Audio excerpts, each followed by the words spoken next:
isn't easy, huh? Oh, I'll tell you about mine, all right? The day after my 20th birthday, I got married to Frances, my high school sweetheart, at a questionable wedding chapel down in the Niagara region. The day after my 21st birthday, I suddenly realized I was a 46-year-old legal secretary with 3 kids, 2 ex-husbands, and a top dermatologist on speed dial, huh? Hey, Frances went on to open a popular but financially unviable beauty parlor. Oh, excuse me, salon. And, you know, I had to pay $300 a month in alimony. Yep, Frances was gay, huh? In retrospect, I really should have seen it coming, you know? After the 3rd time I caught him having sex with, you know, members of the seniors' basketball team, huh? And Frances kept convincing me, he said, you know, it's completely heterosexual and normal for a guy his age to want to experiment with a couple other guys at once. Hindsight is 20/20, huh?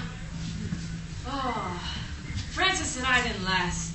No, after a 1.5 years of making love in the dark, which was something else Frances thought was normal, I finally clapped on the lights during a particularly lackluster love session to find that Frances had been going at me with a carrot. I was furious.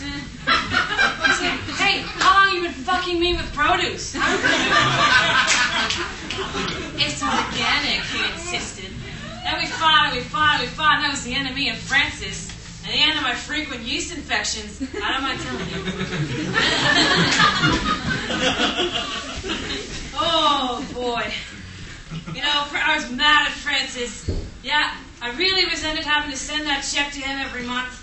And it wasn't until I divorced my second husband, Phil, that Frances and I began speaking again.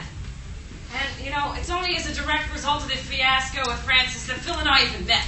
You know, Phil is a clerk down at the green grocer at the restaurant, or the grocer I started to frequent since Frances and I split. Yeah. You know, Phil was a whirlwind romance, yeah. I told myself, be careful this time. You don't want to do the same mistakes as before. You're older now, you're wiser, huh? That stuff. After the 3rd date with Phil, I was pregnant. Hey, I'm no dummy. No, I know about birth control. But after 2 years with Frances, I thought I was infertile. Turns out the only thing I was going to be able to make with Frances is a salad instead of a baby. Hey, Phil shagged like a crazed weasel. By that, I mean he shook for 30 seconds, did a noise, and rolled over, paralyzed for the next 30 minutes. Our divorce papers cited irreconcilable differences. Huh? Yeah. Phil really wanted to make things work, and I didn't. You know, I had an alimony and 3 kids to show for it. That made me happy. You know, I sent my $300 for Frances and Phil.